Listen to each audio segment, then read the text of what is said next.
വിസ്മയ മോഹൻലാൽ പ്രധാന വേഷത്തിലെത്തി Jude Antony Joseph സംവിധാനം ചെയ്ത തുടക്കം ചിത്രം കണ്ടു. ചിത്രത്തിനെ പറ്റിയുള്ള റിവ്യൂ ആണ് ഇന്നത്തെ ഈ വീഡിയോയിൽ. ഒറ്റവാക്കിൽ പറയുകയാണെങ്കിൽ വിസ്മയുടെ തുടക്കം മോശമായില്ല. ഒരു ഫാമിലി ആക്ഷൻ വാച്ചബിൾ മൂവി ആയിട്ടാണ് എനിക്ക് അനുഭവപ്പെട്ടത്. ആന്റണി പെരുമ്പാവൂരിന്റെ മകൻ ആശിഷ് ജോയ് ആന്റണിയും ചിത്രത്തിൽ വില്ലൻ വേഷത്തിൽ എത്തുന്നുണ്ട്. അദ്ദേഹത്തിന്റെ പ്രകടനമാണ് ചിത്രത്തിൽ ഏറ്റവും വലിയ ഹൈലൈറ്റുകളിൽ ഒന്ന്. ക്ലീഷേഡ് ആയിട്ടുള്ള ഒരു സ്റ്റോറി ലൈൻ ആണെങ്കിലും അത് ഒട്ടും ബോറടിപ്പിക്കാത്ത രീതിയിൽ തന്നെയാണ് ജൂഡ് ആന്റണി ജോസഫ് എക്സിക്യൂട്ട് ചെയ്തിരിക്കുന്നത്. ഫസ്റ്റ് ഹാഫ് വളരെയധികം എൻഗേജിംഗ് ആയിട്ടാണ് പോയത്.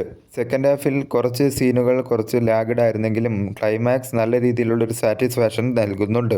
ടെക്നിക്കൽ വശങ്ങളിൽ ചിത്രത്തിന്റെ ക്യാമറ അതുപോലെ BGM എല്ലാം മികച്ചു നിന്നു. ലാലേട്ടന്റെ ക്യാമിയോ അപ്പിയറൻസും ചിത്രത്തിൽ നന്നായിരുന്നു. സായ് കുമാർ അതുപോലെ ബോബി കുര്യൻ, മനോജ് കെ ജയൻ എന്നിവരുടെ പ്രകടനവും ചിത്രത്തിൽ മികച്ചു നിന്നു. ഓവറോൾ ഒരു നല്ല രീതിയിലുള്ള ഒരു എൻഗേജിംഗ് ആയിട്ടുള്ള ഒരു വാച്ചബിൾ ഫ്ലിക്ക് ആയിട്ടാണ് തുടക്കം എന്ന ചിത്രം എനിക്ക് അനുഭവപ്പെട്ടത്.